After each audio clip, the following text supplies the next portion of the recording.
주의 영을 우리에게 부어주소서. 주의 마음을 우리가 변하도록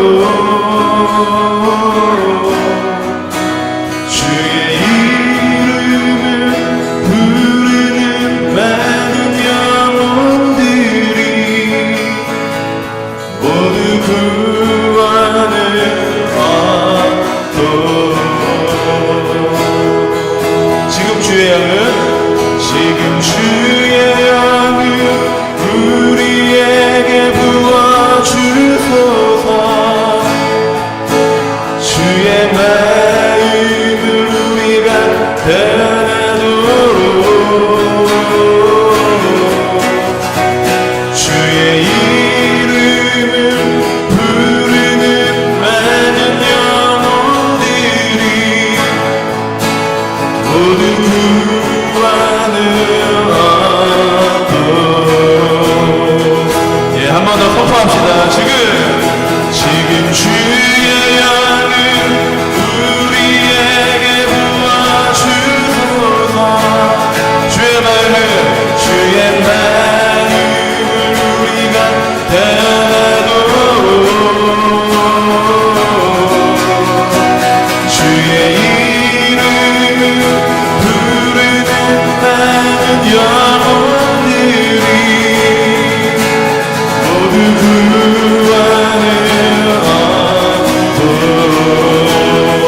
모두 구원을 얻도록 할렐루야. 네, 우리 지금 예배하면 나갑시다.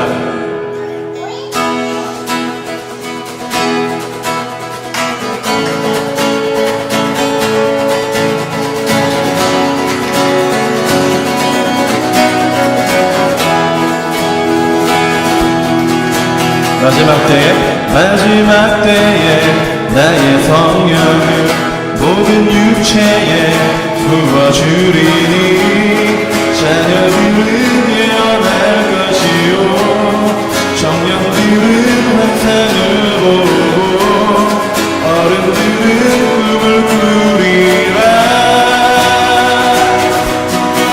그때에 내 영을 모든 이들에게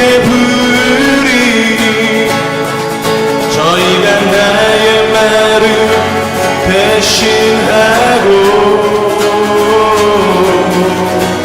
누구든지 나의 이름을 부르는 자는 모두 구원을 얻으리라. 네, 한 번 더. 마지막 때에 나의 성령을 모든 육체에 부어주리니 자녀들은 예언할 것이요 청년들은 환상을 보고 어른들은 꿈을 꾸리라. 그때에 내 영을 모든 이들에게 부으리니 저희가 나의 말을 대신하고 누구든지 나의 이름을 부르는 자는 모두 구원을 얻으리라. 모두 구원을 얻으리라. 자, 지금 이때에 주의 성령을 모든 육체에 부어주소서. 자녀들은 예언을 하고 청년들은 환상을 보고 어른들은 꿈을 꾸도록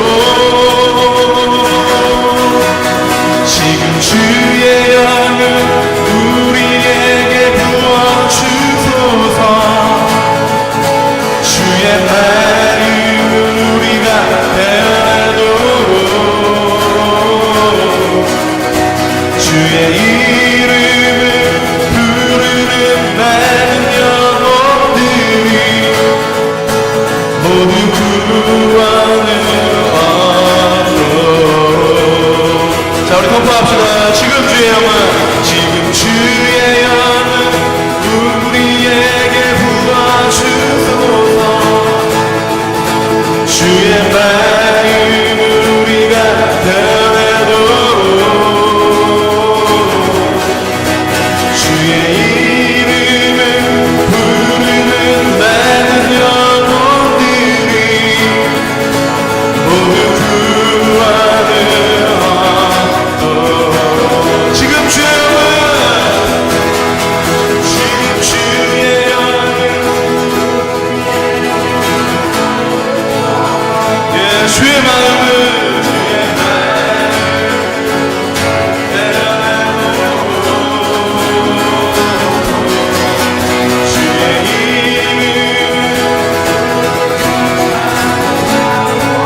우리 마지막으로 지금 주의 영은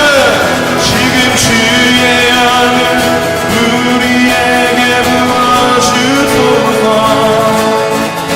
주의 마음을 우리가 주의 마음을 표현합시다. 할렐루야.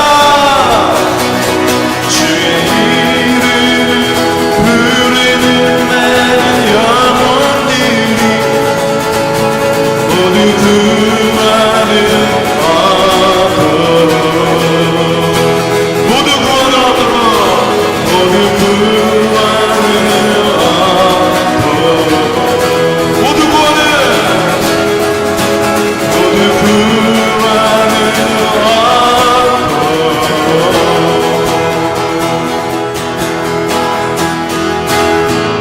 할렐루야. 하나님께 박수를 보내드립니다.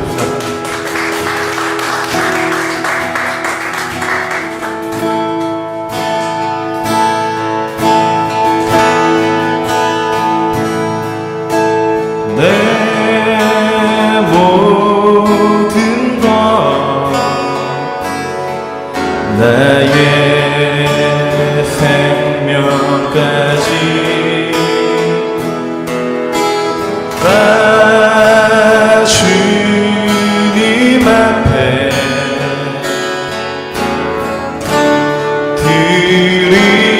드립니다. 주 임재 안에서 이제 내 영혼 자유해. 내가 주의 거룩한 이름을 높이며 예배하리. 어린 양 찬양하리. 내 평생 그 하나로 충분해요. 어린 양 찬양하리. 내가 주의 임재 안에서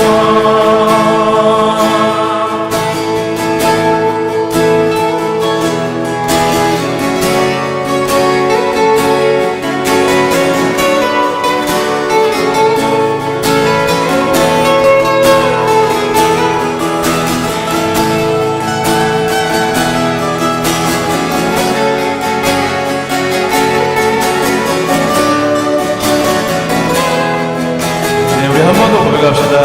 내 모든 것, 내 모든 것, 나의 생명까지 다 주님 앞에 드립니다.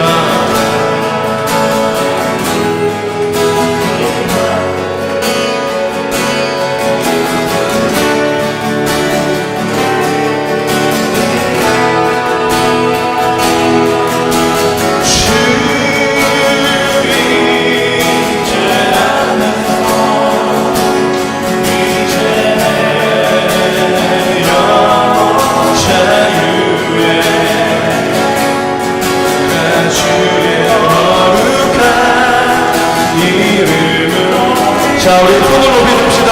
예배하리. 예배하리.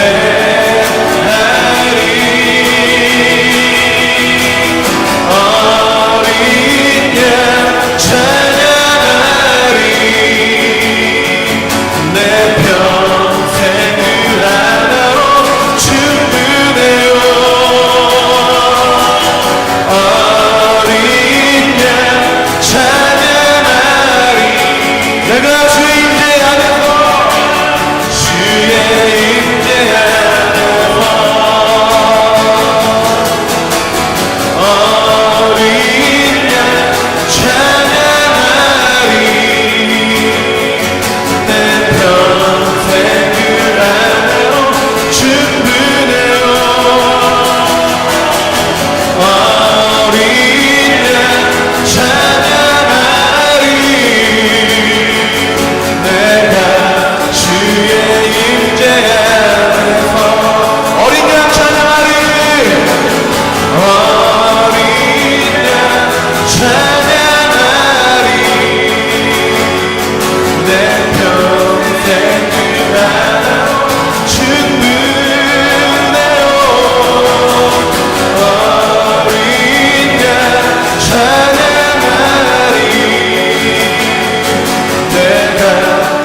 네, 우리 기도하며 나가겠습니다. 우리 예수님 한 분만으로 우리 만족한 줄 믿습니다.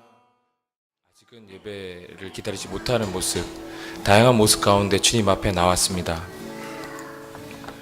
저희가 날로 이 예배를 사모하고 예배 가운데서 회복되기를 원하며 이 예배를 더욱더 기다리는 사람들로 저희를 바꿔주시옵소서. 주님, 예배로 하나 될 때 저희가 하나 될 수 있고 또 저희 교제가 일어날 수 있는 것을 고백합니다.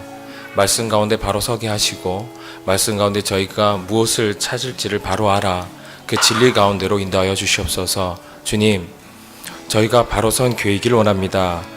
하나님의 뜻을 바로 알고 그리고 실현하는 그런 교회가 되기를 원합니다. 저희가 각자가 교회인 것을 알고 있습니다. 각자의 몸을 소중하게, 그리고 각자의 생각을 소중하게, 각자의 삶을 소중하게 살게, 정말 치열하게 살게, 주님이 주신 이 삶이, 주님 주신 이 달란트가 헛되이 버려지지 아니하도록 저희 삶을 주님 인도하여 주시옵소서. 그것이 곧 하나님의 뜻을 밝히 알리고 또 실현하는 것임을 저희가 알게 하시고 저희가 밀어나고 그리고 게으르고 나태해지지 아니하도록 함께하여 주시옵소서. 그럴 때 저희가 세상에 영향력을 가질 줄 믿습니다. 세상에 바른 영향을 가진 각자 그 삶의 초소 안에서 일어나게 해 주시옵소서. 빛과 소금이라는 것이 정말 밝힐 때 빛이며 맛이 날 때, 짠맛이 일어날 때 소금인 것을 압니다. 그러나 저희의 모습과 저희 삶이 정말 밝히는 모습인지, 정말 그 소금으로서 맛을 내고 있는 삶인지, 혹은 저희가 향기를 내고 있는 삶인지를 돌아보게 됩니다. 주님, 저희 삶이 온전히 예수 그리스도를 나타내어지는 삶으로 정말 세상에 영향력을 끼칠 수 있는 교회로 함께하여 주시옵소서. 그러므로 많은 영혼들이 저희들을 통해서 예수 그리스도를 보게 하시고 저희를 통해서 교회를 보게 하시고 저희를 통해서 하나님의 나라를 보게 하여 주옵소서. 저희를 통해서 많은 영혼들이 품어지고 또 살려지는 역사가 일어나기 원합니다.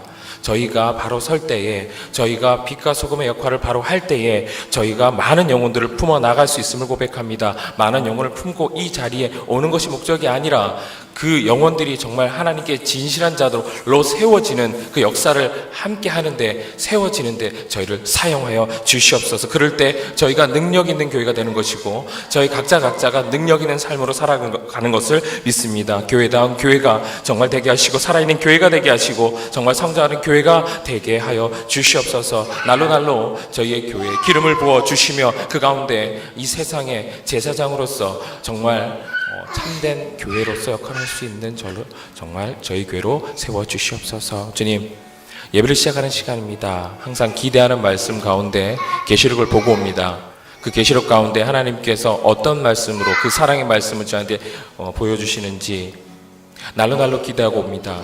주님, 오늘도 그 말씀을 받을 때에, 그 말씀을 볼 때에, 그 말씀이 귀에 들어올 때에 그냥 귀로 들어오는 것이 아니라 마음으로 들어오게 하시고 영으로 들어오게 하시고 그 가운데 저희 삶을 정말 변화시킬 수 있는 커다란 말씀으로 정말 삶으로 들어오게 하여 주시옵소서. 말씀 전하시는 목사님 정말 더욱더 영육간의 강건함 허락하여 주시옵소서. 지치지 않게 하여 주시옵소서. 능력 있게 하여 주시옵소서. 그의 삶을 주님께서 붙잡아주고 책임져 주시옵소서.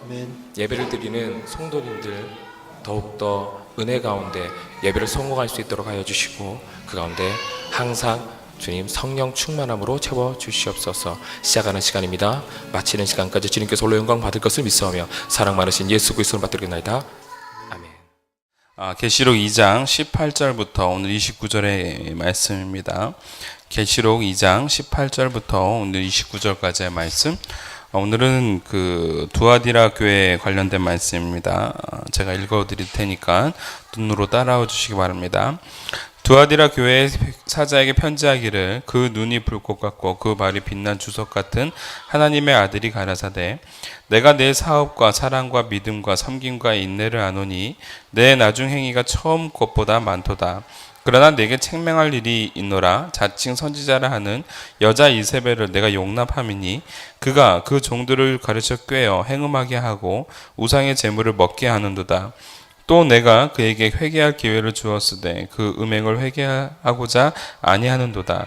볼지어다 내가 그를 침상에 던질 터이요 또 그로 더불어 가늠하는 자들도 만일 그의 행위를 회개치 아니하면 큰 환난 가운데 던지고 또 내가 사망으로 그의 자녀를 죽이리니 모든 교회가 나는 사람의 뜻과 마음을 살피는 자인 줄 알지라. 내가 너희 각 사람의 행위대로 갚아주리라. 두아디라에 남아 있어 이 교훈을 받지 아니하고 소위 사단의 깊은 것을 알지 못하는 너희에게 말하노니 다른 짐으로 너희에게 지울 것이 없노라. 다만 너희에게 있는 것을 내가 올 때까지 굳게 잡으라. 이기는 자와 끝까지 내 일을 지키는 그에게 만국을 다스리는 권세를 주리니 그가 철장을 가지고 저희를 다스려 질그릇 깨뜨리는 것과 같이 하리라. 나도 내 아버지께 받은 것이 그러하니라. 내가 또 그에게 새벽별을 주리라. 귀 있는 자는 성령이 교회들에게 하시는 말씀을 들을지어다. 아멘. 할렐루야. 네, 우리가 지금 계속해서 우리 계시록에 관련된 말씀을 나누고 있습니다. 오늘은 네 번째 교회가 되어지고 있는 우리 두아디라 교회에 대해서 우리가 함께 나누기를 원하는데요. 오늘은 말씀은 이세벨의 가르침을 경계하라라는 말씀으로 함께 나누도록 하겠습니다. 이세벨의 가르침을 경계하라. 여러분 지금의 시대를 다원주의 시대라고 합니다. 죄송합니다. 결계가 아니고요. 우리 주보를 만드는 우리 은희가 오타난 겁니다. 결계라는 뜻도 제가 어디서 들어본 것 같아가지고 찾아봤더니 불교 용어입니다. 수행자가 수행을 할 때에 잡다한 생각을 하지 못하도록 모든 것들을 다 이렇게 처단하고 자신의 바운드리를 치는 것을 결계라고 하는데 이세벨의 가르침을 경계하랍니다. 우리는 기독교인들입니다. 불교가 아닙니다. 자, 지금의 시대를 다원주의 시대라고 합니다. 그래서 그런지 여러분들 이 다원주의가 갖고 있는 것이 무엇이냐면 자신의 가치와 철학들을 주장하고 또한 자기들이 갖고 있는 입장들을 내세우는 것이 굉장히 강합니다. 그러다 보니까 상대방에 대해서도 다 용인하는 그러한 시대에 살고 있습니다. 그러다 보니까 뭐가 문제가 되냐면 절대적인 어떤 진리에 대해서 선포해 나가는 그런 것들이 너무나도 부족하다라는 겁니다. 다원화 시대에서는 자기의 생각과 철학들을 주장하는 것들이 강하고 그러다 보니까 여러분들 종교도 내 종교만 가지고 말하기가 굉장히 어려운 시대가 되었습니다. 그러나 여러분 참 한 가지 우리가 짚고 넘어가야 될 것이 무엇이냐면 타 종교에 대해서 우리가 예의를 갖추지 말라라는 의미가 아닙니다. 우리가 갖고 있는 이 진리, 복음의 진리, 그리스도로 말미암아 구원을 받을 수 있다라는 이 분명하고 명확한 이 진리에 대해서만큼은 오늘 우리가 어떠한 입장이어야 되냐면 그 부분에 있어서는 우리가 고수해 나가야 될 부분이 있다라는 겁니다. 그러나 타 교단 또는 타 종교에 대해서 우리가 배척하거나 그럴 이유는 없다라는 사실입니다. 어찌됐건 지금 이러한 다원주의화 되어져 있는 이러한 시대 속에서 살다 보니까 자기 주장이 강하고 또한 이러한 분명한 노선들이 있고 그러다 보니까 누가 옳다 그르다를 말할 수가 없고 상대방의 말하고자 하는 부분을 존중할 필요성들이 분명히 있는 건 사실입니다. 그러나 여러분 중요한 건 뭐냐면 그러다 보니까 각자의 주장들이 굉장히 좋아지고 자기들의 생각들과 가치들이 설 거라고 생각을 하는데 여러분 실질적으로는 그렇지 않다라는 겁니다. 많은 사람들이 한마디 하면 누르르 몰려가고요. 누가 이 소리 하면 누르르 몰려갑니다. 무슨 얘기냐? 다원주의화된 시대에 살고 있다고 해서 모든 사람들의 생각과 성정 자체가 다원화되는 것은 아니다라는 겁니다. 예를 들면 이런 현상과 비슷합니다. 앞으로 미래학자들이 뭐라고 얘기하냐면 앞으로의 시대는 첨단화되어지고 과학화되어질 것이다. 메마를 것이다. 이렇게 보고 있습니다. 근데 그 미래학자들이 이거와는 전혀 다른 첨단화 과학화와는 전혀 상관없는 신비주의가 앞으로 미래에는 더 많이 발생할 것이다 라고 내다봤거든요. 사실은 제가 그때 90년도 때에 그 책을 보고 사실은 이해가 안 됐습니다. 어떻게 과학화가 되어지고 첨단화가 되어지고 있는데 사람들이 어떻게 신비적으로 바뀔 수가 있는가. 근데 정말 미래학자들이 말한 대로 여러분, 시대가 점점 과학화되어지고 첨단화되어지고 있는 그러한 상황 속에서 아이러니하게도 신비주의 열풍들은 점점 더 강해진다는 겁니다. 왜 이러한 현상들이 일어나게 될 것인가? 저는 이렇게 봅니다. 다원화된 시대에서 네 말도 옳고 내 말도 옳아, 이러한 과정 속에서 뭐가 상실이 되냐면 내가 가지고 있어야 될 뼈대가 상실이 되어집니다. 내가 가지고 있어야 될 그 기준이 상실이 되어집니다. 그러다 보면 사람들이 어떻게 되어지느냐? 내가 어떠한 생각, 내가 어떠한 가치가 없으면 누군가가 약간 그럴싸하고 좋은 말을 하면 거기에 그냥 이렇게 휩쓸려가는 그런 일들이 일어나게 되어집니다. 여러분, 사사기 21장 25절에 이런 말씀이 있습니다. 그때 이스라엘에 왕이 없으므로 사람이 각기 자기네 소견에 옳은 대로 행하였더라. 이건 단순하게 왕이 없어서에 나오는 형태의 문구가 아닙니다. 즉, 그 나라의 기반이 되어지는 중심, 핵심이 사라지는 순간 우리는 자기네 소견대로, 자기네 뜻대로, 자기네 삶의 기준대로 옮겨간다라는 겁니다. 여러분, 이 공동체 안에서도, 우리 공동체 안에서도 왕이 없을 때 이러한 현상이 일어나는데, 각 개인의 안에 있어서도 그 뼈대가 없고 그 기준이 없고 가치가 없으면 이렇게 흘러갈 수밖에 없는, 자신의 생각대로 흘러갈 수밖에 없는 그러한 일들이 일어나게 되어진다라는 겁니다. 여러분, 그래서 오늘 이 시대를 살아갈 때 가장 중요한 진리를 아는 것, 말씀을 아는 것, 이게 굉장히 중요합니다. 우리 교회는 무엇을 지향하는 교회입니까? 말씀을 지향하는 교회입니다. 우리는 철저하게 말씀 중심으로 갈 겁니다. 그리고 우리가 갖고 있는 신학적 노선은 개혁주의적 신학적 노선을 갖고 있고, 또한 그 안에서 우리가 많은 것들을 분별해 나가려고 합니다. 여러분, 우리가 이러한 정체성을 잡고 제가 말씀을 드리는 이유가 있습니다. 바로 이 시대에 오늘 말씀이 그 말씀을 전해주고 있기 때문에 그렇습니다. 첫 번째 메시지가 무엇입니까? 비진리를 용납하지 말라라는 겁니다. 오늘 20절에 있는 말씀을 저 함께 보도록 하겠습니다. 20절에 있는 말씀. 그러나 내게 책망할 일이 있노라. 자칭 선지자라 하는 여자 이세벨을 내가 용납함이니 그가 내 종들을 가르쳐 꾀어 행음하게 하고 우상의 재물을 먹게 하는도다 라고 되어 있습니다. 여러분, 우리 시대를 살아갈 때에 이 진리의 탈을 쓰고 침투하는 것이 너무나도 많습니다. 마치 이것이 사실이냐, 이것이 진리있냐, 이러한 시대 속에 막 파고드는 것이 굉장히 많습니다. 이 다원화된 시대가 됐기 때문에 이러한 현상들이 더 많이 일어나는지는 모르겠지만, 이러한 현상들이 지금 어디에 침투하고 있느냐? 교회 곳곳에 침투하고 있다라는 겁니다. 저 너무나도 속상하고 황당한 내용들이 너무나도 많습니다.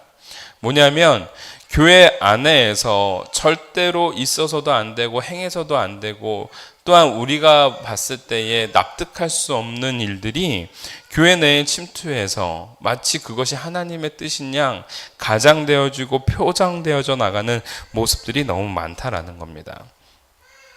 여러분, 이 두아디라 교회 시대도 바로 그러한 시대였던 것 같습니다. 그리고 여러분들 이때가 말씀을 드리겠지만 교회가 바로 그러한 상황에 놓여 있었던 교회가 바로 이 두아디라 교회였다라는 겁니다. 여러분, 제가 우리 성경 공부할 때도 말씀을 드리지만 지금 저는 이 한국 교회에 있어서 가장 큰 암적인 존재는 이 신사도 운동이라고 봅니다.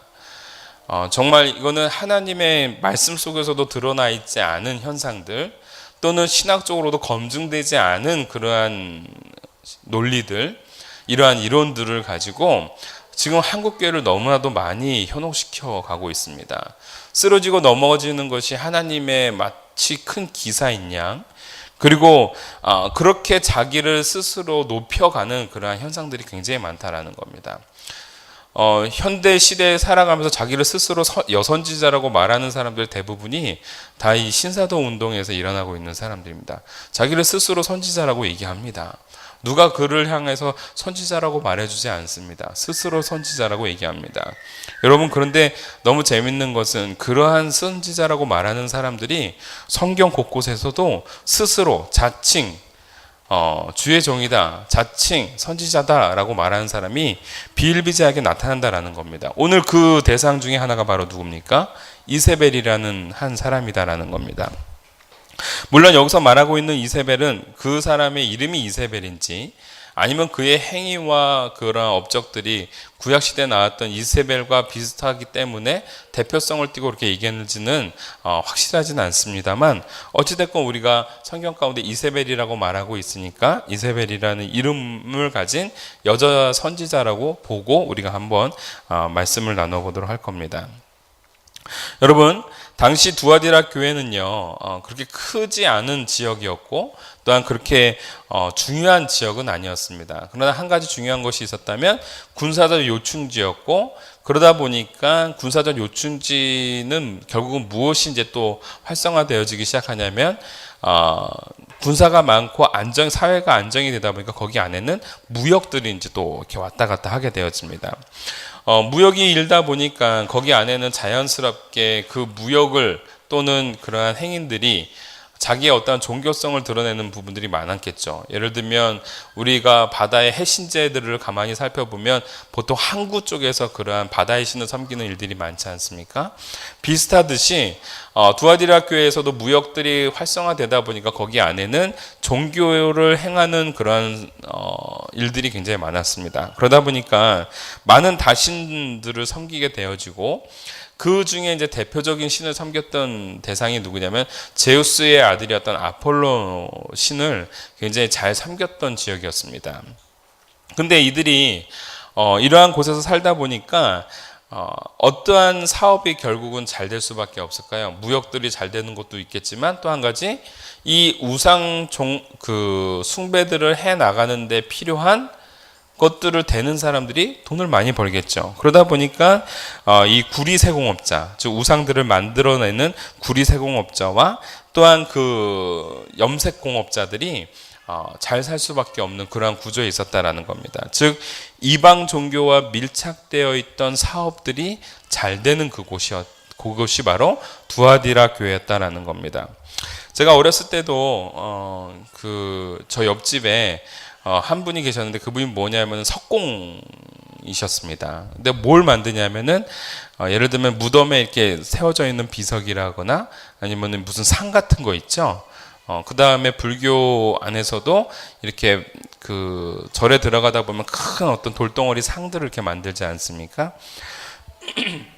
이제 그런 거를 만들어 주시는 분이었는데 그때 당시에 이분이 돈을 정말 어마어마하게 벌었습니다.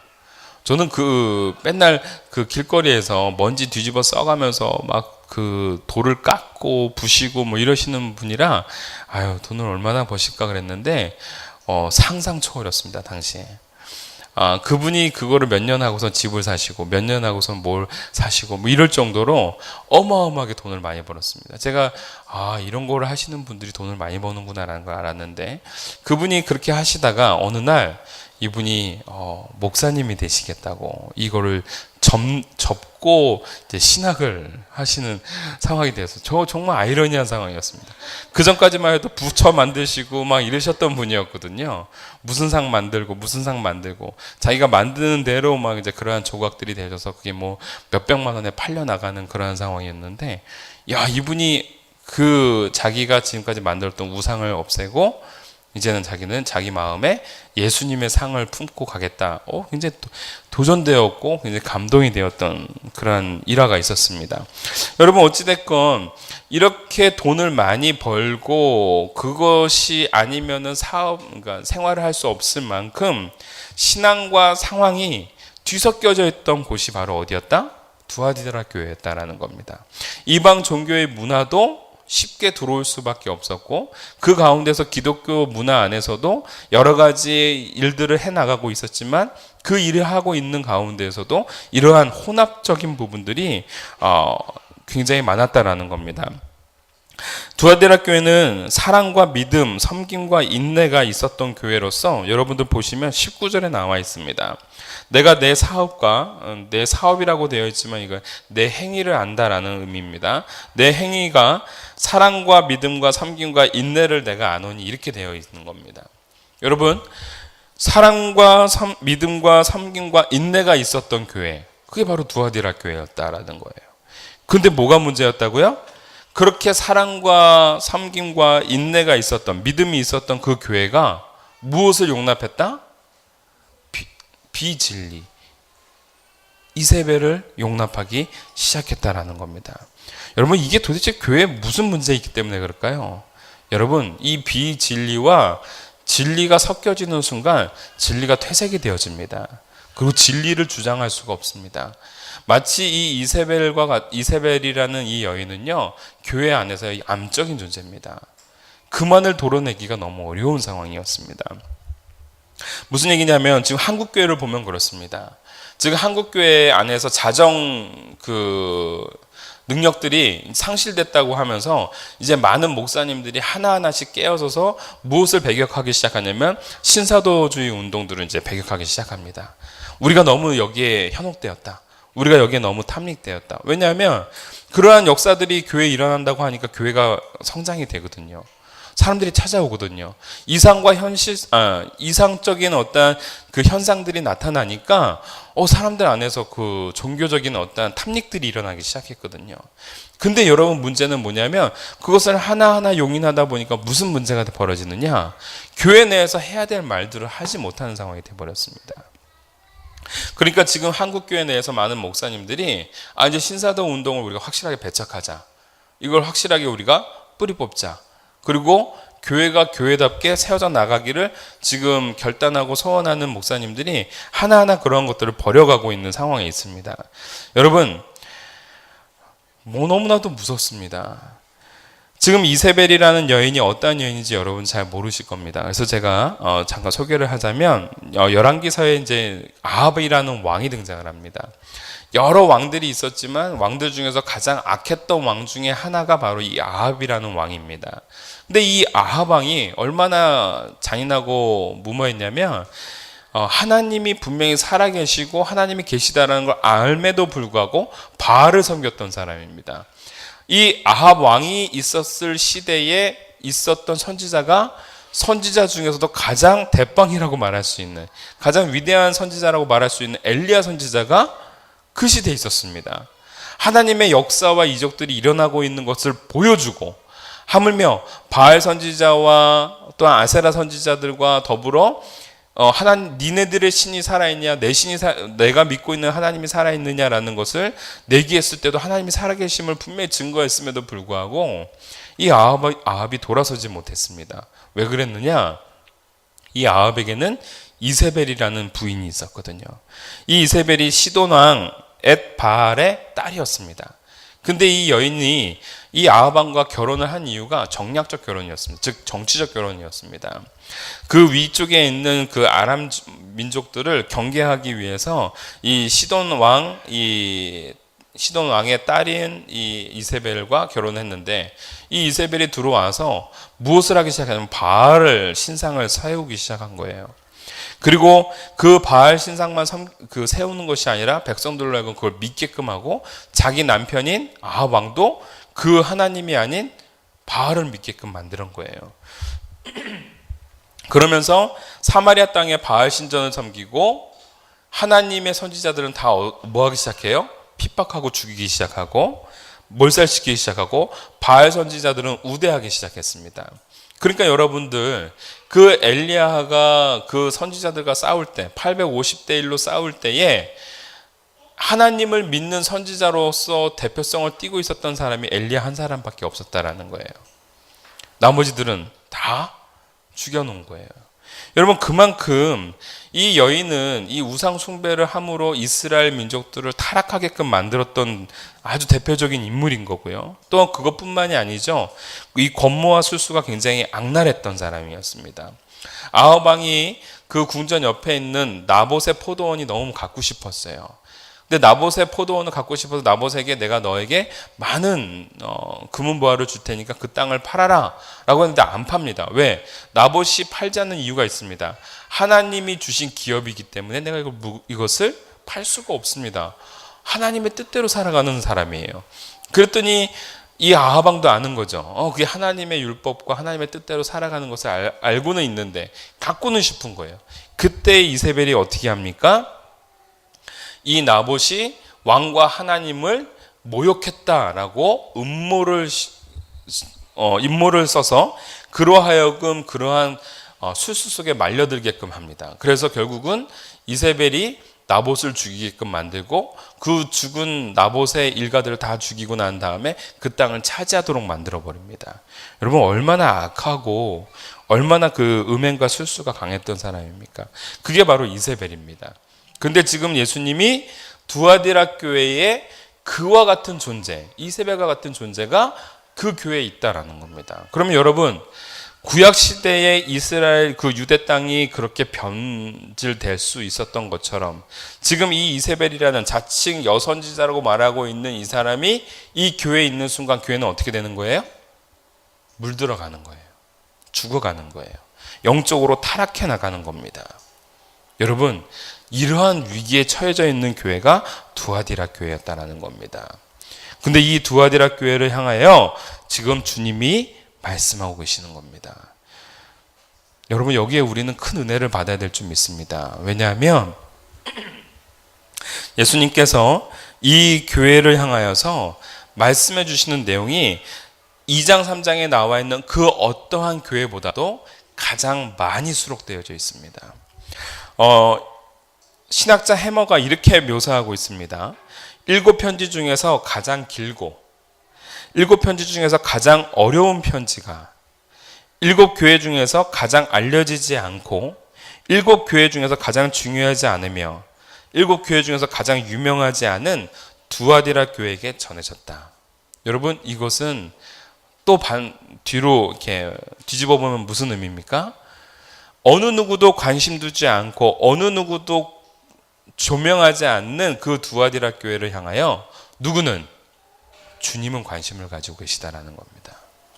주님은 그 교회를 향해 애정을 쏟고 계시다라는 것을 보여주고 있는 겁니다. 여러분 우리 안에서도 비기독교적인 내용들이 있으면 우리가 척결했으면 좋겠습니다. 아멘이죠. 분명히 우리가 살아가는 데 있어서 이것은 하나님의 뜻에는 맞지 않는 내용이다라고 한다면 우리가 과감하게 버리셨으면 좋겠습니다. 어떤 큰 교회가 했습니다. 어떤 유명한 목사님이 했습니다. 여러분 여기에 현혹되지 마십시오. 그분들도 분별을 잃으면 하나님의 뜻보다는 자신의 뜻을 앞세웠을 경우가 너무나도 많습니다. 일전에 한 유명한 어떤 치유사가 있었습니다. 제가 직접 들은 내용이에요. 한 성도가 너무 그 귀가 아파가지고 오른쪽 귀가 아파서 그 치유 집회를 갔답니다. 이걸 정말 너무 큰 이명이 있고 너무 고통도 있고 안 들리고 하니까 정말 이렇게라도 좀 그 치유를 받고자 그곳에 갔답니다. 그곳에 가서서 이 오른쪽 귀가 안 들리니까 이 교회가 그 귀가 빨리 났으면 하는 마음으로 여러분 이 귀가 들렸다 안 들렸다를 알려면 어느 쪽 귀를 막아야 될까요? 여러분 안 들리는 오른쪽 귀를 이렇게 띄었다 막았다 해야 될까요? 아니면 들리는 왼쪽 귀를 막아야 될까요? 들리는 왼쪽 귀를 막아야겠죠. 그래서 이 친구가 계속 왼쪽 귀를 계속 만지고 있었답니다. 이렇게 들리나 안 들리나.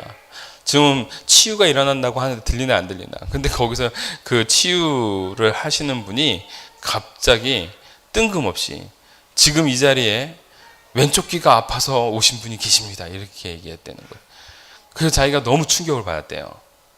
지금 거기서 귀를 만진 사람 자기밖에 없는데 자기는 지금 왼쪽 귀가 아니라 오른쪽 귀가 아파서 오른쪽 귀가 안 들리고 아파서 이게 들리나 안 들리나 이거를 계속 이렇게 하고 있었던 건데 갑자기 치유를 하신다는 분이 성령님이 말씀하셔서 지금 왼쪽 귀가 아픈 사람을 나오게끔 하라고 했다고 하는 거예요. 이 사람이 그 자리에서 너무 기가 막히고 어처구니가 없어서 그냥 멍하게 있었다고 합니다. 그리고 저한테 와서 한 고백이에요.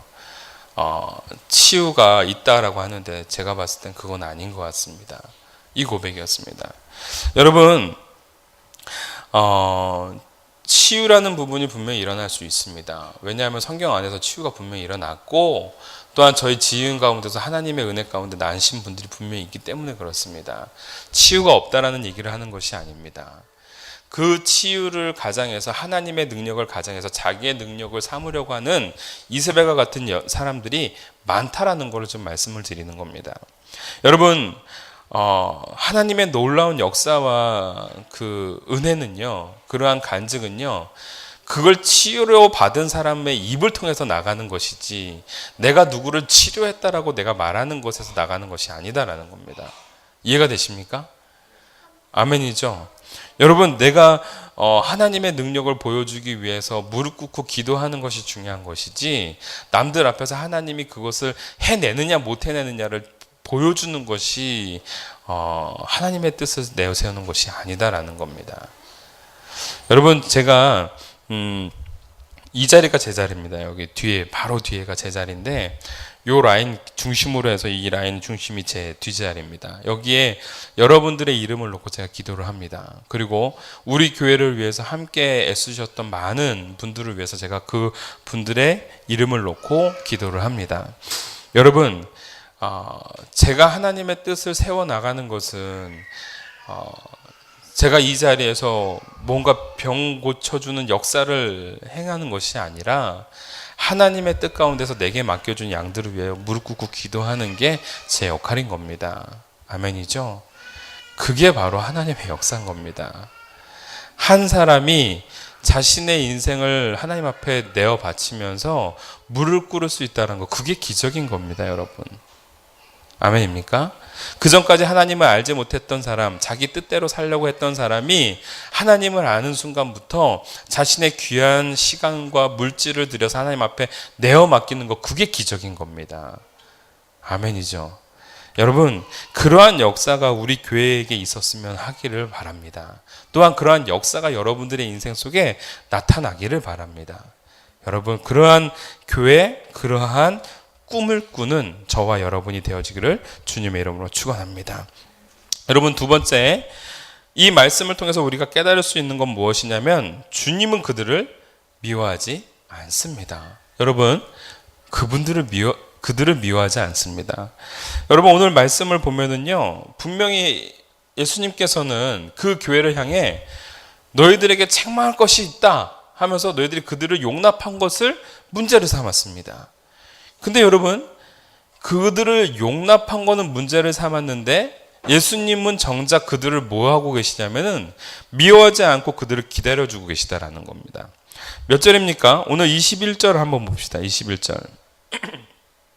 21절에 또 내가 그에게 회개할 기회를 주었을 때, 누구에게 기회를 준 거예요? 예, 그 여자. 이세벨이라는 그 여인이 회개하기를 기회를 줬다라는 겁니다. 여러분, 교회를 망가뜨리고 교회를 무너뜨리고 있는 사람인데, 암적인 존재인데, 그를 향하여 지금 예수님이 뭐하고 있었다? 기다려주고 기회를 주고 계셨다라는 거예요. 여러분, 예수님에게 있어서 그 잘못된 일을 꾀하고 있는 그 여인도 한 영혼으로서 바라보고 있다는 사실입니다. 굉장히 중요한 말씀입니다. 그것뿐만이 아닙니다. 22절을 보면 그와 더불어 간음했던 사람들, 즉 그와 더불어 잘못된 진리들을 전파하고 잘못된 그 현상들을 많은 교회들로 하여금 현혹시켰던 그 사람들도 하나님, 주님께서 뭐하고 계시다?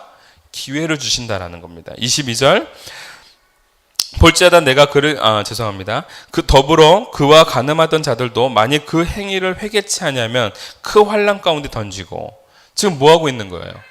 주님이 회개하기를 기다리고 계시는 거예요. 여러분, 21절, 22절, 23절, 그와 더불어서 함께했던 자녀들입니다. 물론 자녀들이라고 말하고 있지만 그들을 따랐던 제자들을 얘기하는 겁니다. 그 자녀들, 즉 23절, 내가 사망으로 그의 자녀를 죽이리니 모든 교회가 나는 사람의 뜻과 마음을 살피는 자인 줄 알지라.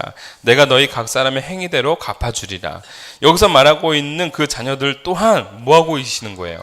기다려주고 계시는 거예요. 여러분, 오늘 주님께서는 한 영혼들을 바라봤을 때는 그들을 사랑하시고 품어주시고 기다려주십니다. 아멘이시죠? 그러나 그들이 전하고 있는 잘못된 진리들에 대해서만큼은 철저하게 배척하기를 바라신다라는 거예요. 여러분, 우리 교회에 만약에 이단에서 있던 분이 왔습니다. 여러분, 어떻게 해야 될까요? 환영해 줘야 됩니다. 안아줘야 됩니다. 품어줘야 됩니다. 그게 교회가 해야 될 일들입니다. 동성애자가 우리 교회에 왔습니다. 여러분, 어떻게 해야 될까요? 안아줘야 됩니다. 남자가 오면 안아줘야 돼, 영서가. 안아줘야 됩니다. 끌어안아줘야 됩니다. 품어줘야 됩니다. 단 그들이 하고 있는 잘못된 행위에 대해서만큼은 질책해야 되고 경계해야 되는 겁니다. 이단인 사람이 우리 교회에 왔습니다. 품어줘야 되죠. 그러나 그가 말하고 있는 잘못된 것에 대해서 뭐 해야 되는 겁니까? 가르쳐줘야 됩니다. 잘못됐다 얘기해줘야 되는 겁니다.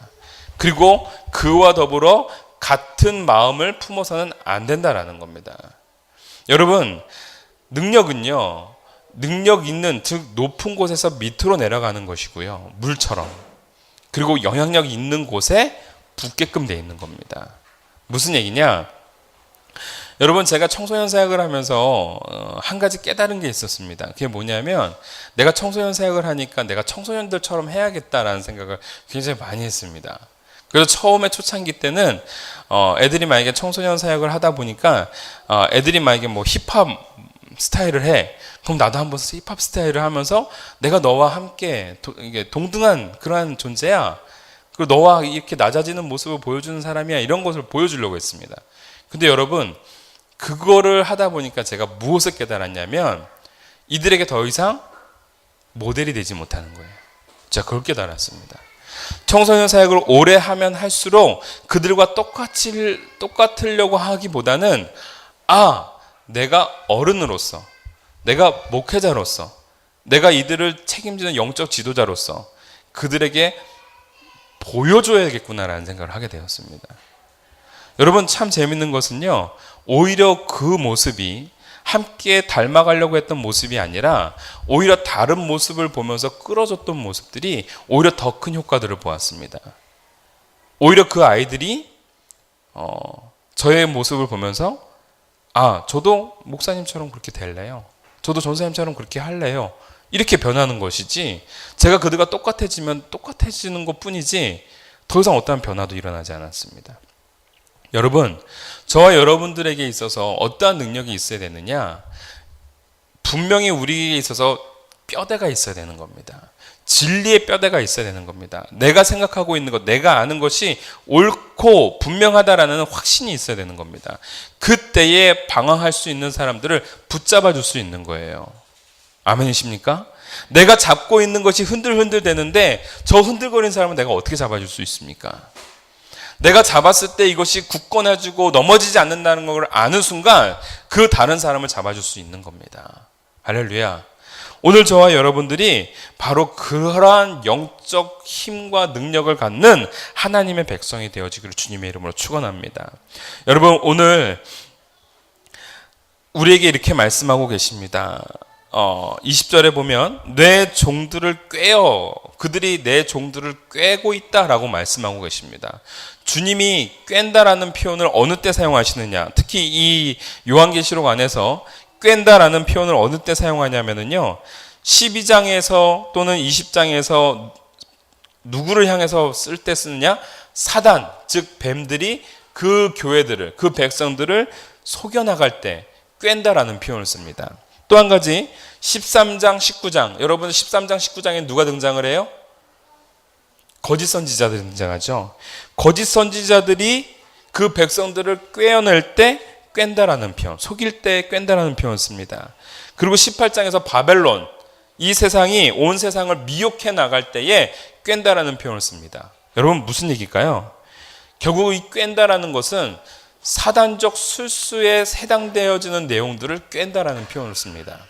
하나님의 백성, 이 세상들을 미혹되게 만드는 그 상황, 그게 바로 꿰는 상황입니다. 여러분, 그러한 꿰임에 여러분들이 넘어가지 않기를 바랍니다. 하나님의 분명한 능력과 현상과는 구분할 수 있는 저와 여러분이 되었으면 좋겠습니다. 아멘이죠? 여러분, 마지막 말씀을 마치도록 하겠습니다. 오늘 우리에게 주시고자 하는 것은 무엇입니까?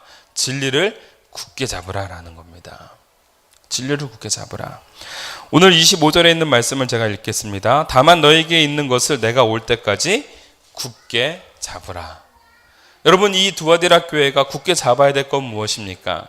바로 복음의 진리, 사랑과 믿음과 섬김과 인내, 그리고 그것에 대한 핵심이 되시는 주님을 굳게 잡고 있는 것, 말씀을 굳게 잡고 있는 것, 이것이야말로 그 교회가 이길 수 있는 길이다라는 겁니다.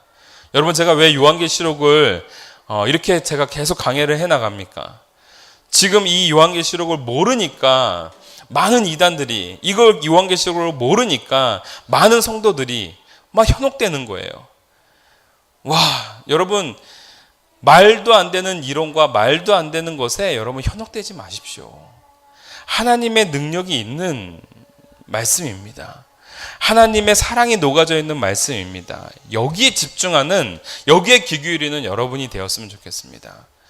뭐 일루미나티, 뭐 세계 단일 왕국, 뭐 세계 단일 국가, 적그리스도, 뭐 베리칩, 여러분 그런 것들이 사단에 쓸 수 있을지 모르지만 그 술수에 우리가 현혹되지 않기 위해서는 뭘 잡으면 되는 거예요?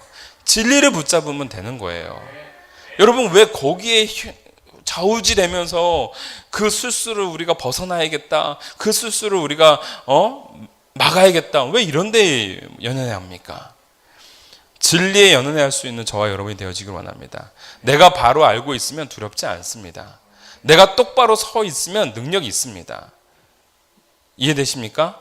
아멘이시죠? 우리 특히 이제 시험을 잘 보는 우리 고3 학생들, 제가 시험을 잘 본다라고 표현했습니다. 시험을 잘 보는 우리 고3 학생들 보세요. 자기가 분명하게 알고 있으면 그 문제가 어떻게 꼬였든지 간에 두렵지 않습니다. 문제는 내가 잘 모르고 내가 이거를 잘 구분하지 못하고 헷갈릴 때, 그때 문제를 맞닥뜨리면 그 문제에 현혹되어지는 겁니다. 오늘 저와 여러분들이 진리를 굳게 잡고 주님만을 바라보고 나아갈 수 있는 하나님의 사람들 되어지기를 원합니다. 아멘이죠. 오늘 이 두아디라 교회에서 제가 몇 가지, 또 한 가지 좀 말씀을 드리고 싶은 것, 이기는 자에게 주님께서 무엇을 주신다 말씀하십니까? 새벽별을 주신다라고 말씀하고 계십니다. 여러분, 이 말씀은요, 우리에게 영원한 승리에 대한 상징을 의미하는 겁니다. 여러분, 그 새벽별이 되어주시는 그 주체가 있습니다. 누굴까요? 영원한 승리의 주체가 되시는 분이 계십니다. 누굴까요? 주님이십니다. 여러분, 이기는 자에게 주님이 그와 함께 하시는 겁니다. 말씀 가운데 버티는 자가 주님이 그와 함께 하시는 겁니다. 진정한 새벽별을 부여잡을 수 있는 저와 여러분이 되어지기를 주님의 이름으로 축원합니다. 여러분, 우리 함께 찬양했으면 좋겠습니다. 제가 요즘에 기도할 때마다 이렇게 틀어놓는 음악이 있습니다. 그게 뭐냐면 침묵기도라는 음악인데요. 거기 안에 온 땅의 모든 만물이라는 곡이 있습니다. 근데 이 곡이 우리로 하여금 이 재림신앙을 갖게 만드는 그러한 곡입니다. 그래서 이 곡을 보면 함께 우리가 고백하면서 정말 이 땅을 책임져 주시고 이 땅을 다스리는 그 주님을 내가 기대합니다. 소망합니다. 그분이 나에게 왕이 되어 주시옵소서. 그분이 나에게 진리가 되어 주시옵소서. 오늘 그분이 연약하고 부족한 두아디라 교회를 향하여 사랑의 질책을 하셨던 것처럼, 부족하고 연약하고 보잘것없는 나이지만 나를 향하여 주님의 놀라운 은혜의 말씀이 나를 깨우고 나를 회복시켜 나가는 역사가 있게 해달라고 우리가 함께 요 찬양을 부르면서 함께 고백해 나갔으면 좋겠습니다. 함께 찬양합시다.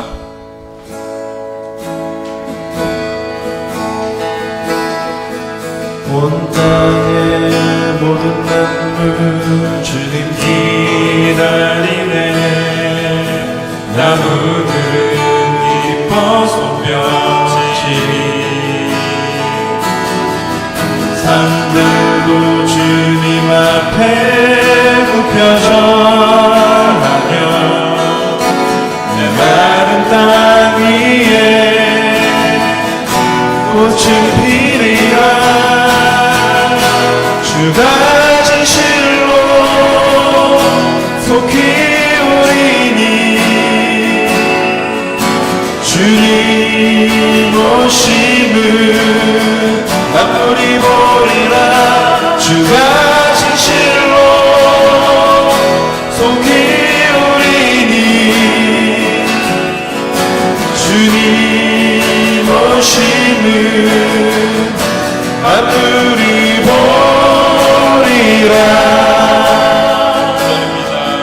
온 성도 모두 함께 주님 기다리네. 주 보혈이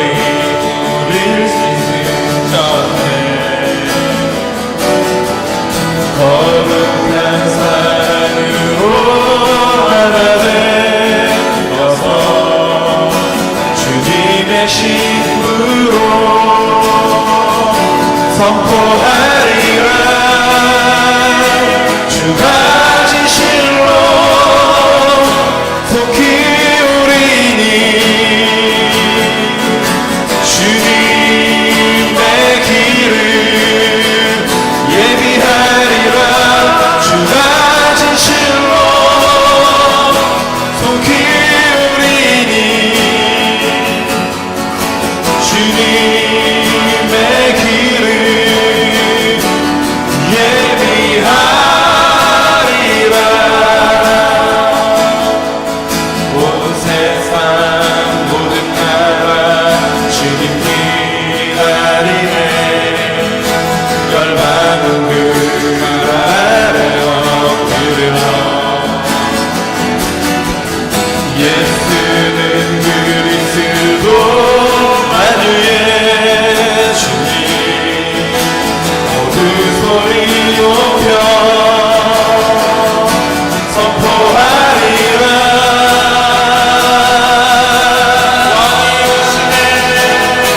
왕이 오시네. 왕이 오시네. 영광의 주님이 다시 오시네. 왕이 오시네. 왕이 오시네. 위엄과 공의로 통치하시네. 우리 다 같이 하나님을 기대하고 하나님께 선포하며 나갑니다. 호산나 다윗의 자손께 호산나물로 호산나물로 왕 중에 왕 높은 하늘에 영광을 예수 주 대신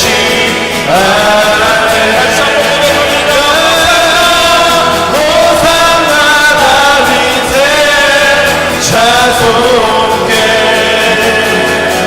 호산나물로 왕 중에 왕 높은 하늘에 영광을 예수 주 대신 우리 함께 기도하며 나갑니다. 오늘 두아디라 교회 너무나도 보잘것 없는 교회였고 너무나도 중요하지 않은 교회였고 너무나도 미약한 그러한 교회였지만 그 교회를 향하여 오늘 주님은 찾아오셔서 그 교회를 향하여 더욱더 많은 애정을 쏟고 계심을 오늘 말씀을 통해서 우리는 바라봅니다. 오늘 이 말씀이 오늘 나의 말씀이 되어주기를 원합니다. 부족하고 연약하고 미비한 부분들 너무나도 많지만 오늘 주님 이 자리에 오셔서 우리를 향하여 친히 말씀하시고 그 누구보다도 더욱더 많은 애정을 지금 나에게 쏟고 계신 줄 믿습니다.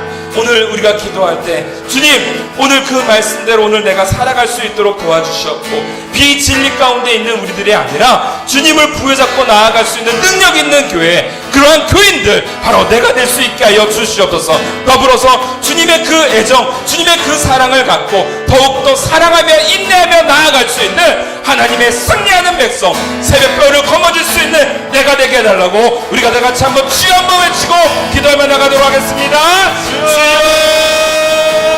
아버지 하나님 감사합니다. 오늘 주님이 주시는 그 말씀 오늘 한 구절의 말씀이 아버지 하나님 감사합니다. 오늘 이세벨의 가르침을 경계하라 말씀하신 그 말씀을 통해 특히 이 두아디라 교회를 향하여 주신 말씀을 통해 주님 깨닫습니다. 먼저 주님의 사랑을 깨닫습니다. 가장 길고 가장 어려운 편지 하지만 그 좋은 애정의 메시지가 가장 알려지지 않고 중요하지 않고 유명하지 않은 두아디라 교회를 향하여 주신 말씀임을 오늘 바라보면서 부족하고 연약하고 무기력하지만 이 작은 자에게 찾아오셔서 주님이 주시는 말씀임을 오늘 우리가 고백하고 또한 깨닫습니다. 우리 안에 더욱더 많은 애정을 쏟고 계시는 그 주님의 사랑을 오늘 우리가 잊지 않게 하여 주시옵고, 그러하게 그 주님의 사랑을 받은 은혜의 사명자로서 이 땅을 살아갈 때에 더욱더 많은 사랑과 은혜를 베풀 수 있는 능력의 소유자, 바로 우리 한 사람 한 사람이 되게 하여 주시옵소서. 더불어 오늘 우리가 분명히 압니다. 잘못된 비진리에 대해서 우리가 어떠한 태도를 가져야 될지 압니다. 하나님, 오늘 우리가 잘못된 진리를 수용하고 용납하는 우리들이 되지 않게 하여 주시옵소서. 그러나 분명한 것, 그 영혼을 불쌍히 여기고 용납할 수 있고, 그 영혼을 불쌍히 여기고 또한 끌어안을 수 있는 정말 성숙한 교인들, 정말 성숙한 교회, 바로 우리 교회가 될 수 있도록 은혜 내려 주시옵소서. 오늘 말씀을 통해 우리가 다시 한번 결단하며 나아갑니다.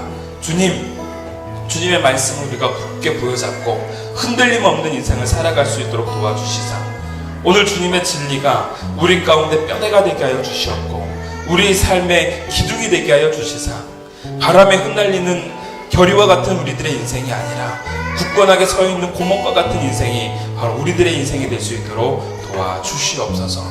오늘 그 말씀이 오늘을 살아가고 있는 우리들에게 주시는 또한 질책의 말씀이요 또한 기회의 말씀인 줄 믿습니다. 하나님, 끝까지 인내하고 끝까지 주님의 말씀을 부여잡고 끝까지 지켜나갈 수 있는 승리하는 인생, 바로 우리가 되게 하여 주시옵소서. 늘 주님께 감사드리며 예수님의 이름으로 기도하옵나이다. 아멘.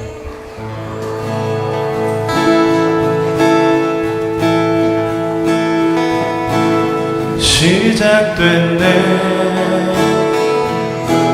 우리 주님의 능력이 나의 삶을 다스리고 새롭게 하네, 자유하네, 죄와 사망으로부터 나의 삶은 변하구나, 충만하네. 다시 한번 시작됐네 우리 주님의 능력이 나의 삶을 다스리고 새롭게 하네, 자유하네, 죄와 사망으로부터 나의 삶은 변하구나, 충만하네,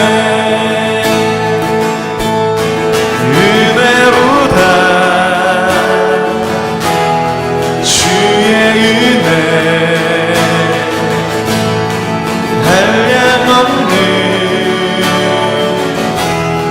주의 은혜로다, 주의 은혜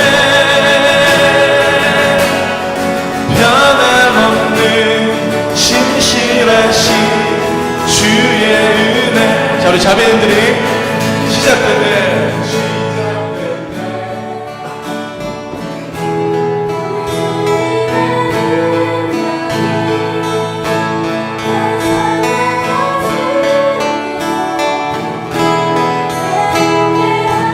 그 진리가 우리를 새롭게 하십니다. 아멘.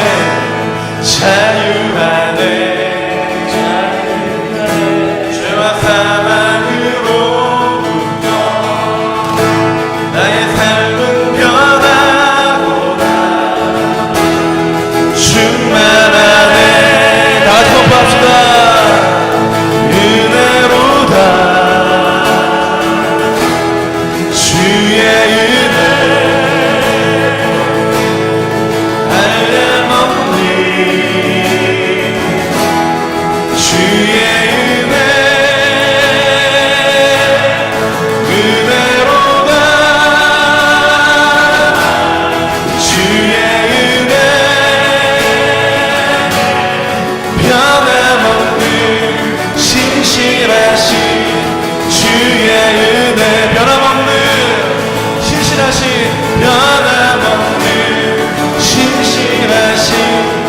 주의 은혜.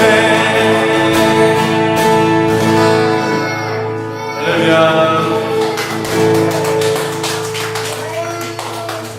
모시겠습니다.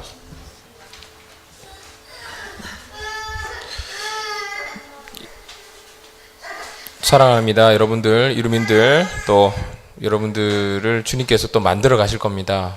네. 날씨가 많이 시원해졌죠? 오토바이 타는데 기가 시렵습니다. 기막에 날아갑니다. 자, 두 번째, 성경을 꼭 읽어와 주시기 바랍니다. 성경은 요한계시록입니다. 조금씩 보이실 것 같은데 저는 상당히 많이 보입니다. 교만한가요? 아닙니다. 목사님 덕분입니다. 자, 이렇게 살아가길 원합니다. 여러분들도. 자, 차기 장로를 원해서 그런 건 아니고요. 자, 이번 주는 시원식의 오픈 강의가 있습니다. 그리고 사모님의 모임은 9월 말로 하겠습니다. 드디어 9월 26일에 심야 기도가 있습니다.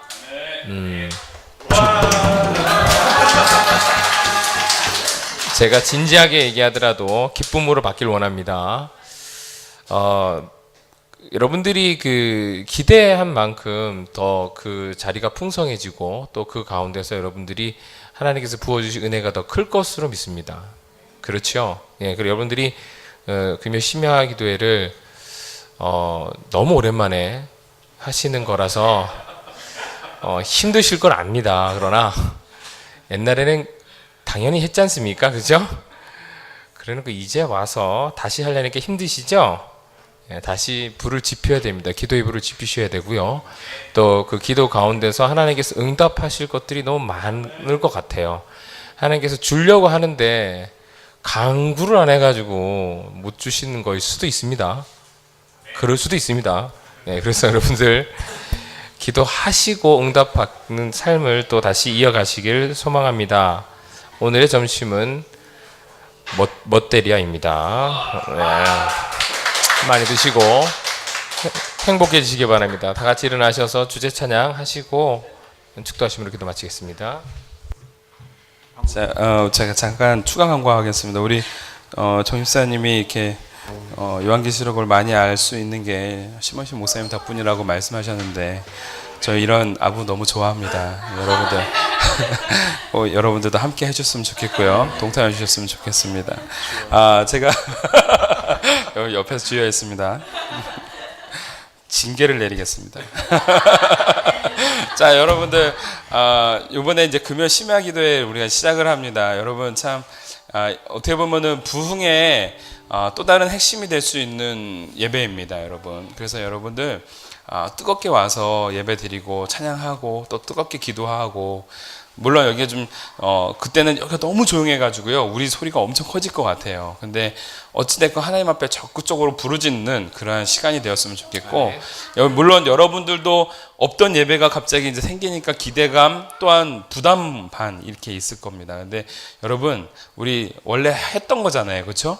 했던 거 우리 다시 한번 살려나갔으면 좋겠고, 또한 저 역시도 고민하고 있습니다. 이 금요 심야 기도회 때 또한 어떠한 메시지를 할 거고, 또한 최 전사님도 어떠한 컨셉과 어떠한 이렇게 좋은 찬양을 통해서 우리가 함께 은혜의 바다로 빠져들어갈지를 기대하고 준비하고 있습니다. 여러분들 그러한 마음을 갖고 또한 이렇게 주일은 아니지만 금요일 날 저녁 때 이렇게 만나 뵀으면 좋겠습니다. 아멘이죠? 아멘. 네, 그러면 우리 결단 찬양하고 우리 축도를 마치도록 합니다.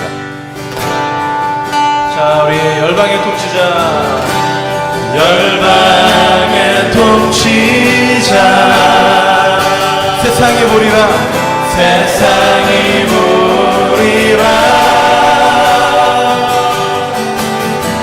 신실한 주의 약속으로 교회는 승리하리. 우리를 돌아보사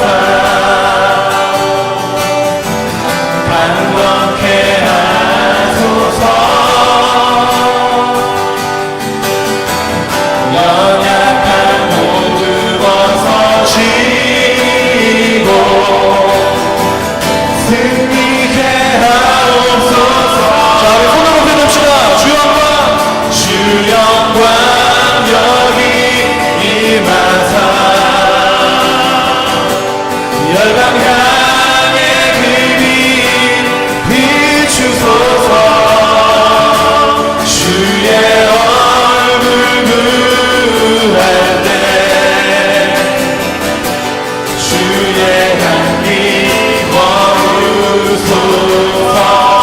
큰 소리로 주 영광 여기 임하사 열방 향해 그민 비추소서. 주의 얼굴 그할 때 주의 향기 머무소서. 모든 영광과 존귀와는요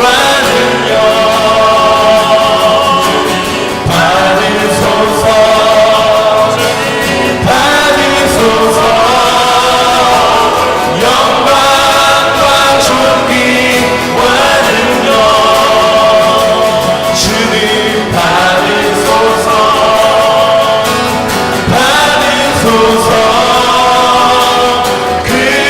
그리스도 살아계신 하나님.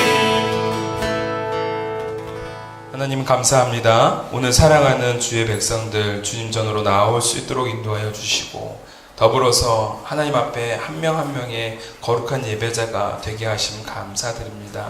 하나님의 은혜 가운데 머무를 수 있는 저희들 되게 하여 주시옵고 그러한 감사의 고백으로 주님께 드린 예물들 하나님의 나라와 하나님의 사람을 세워나가는데 귀하게 사용되어질 복된 예물이 되게 하여 주시옵소서. 드린 손길에 하나님 함께하여 주시옵고 그들의 삶이 드림바되어진 인생이 되게 하여 주시오며 더불어서 하나님이 기뻐하시고 흠양하시는 귀하고 복된 인생들 바로 우리 사랑하는 자녀들이 되게 하여 주시옵소서.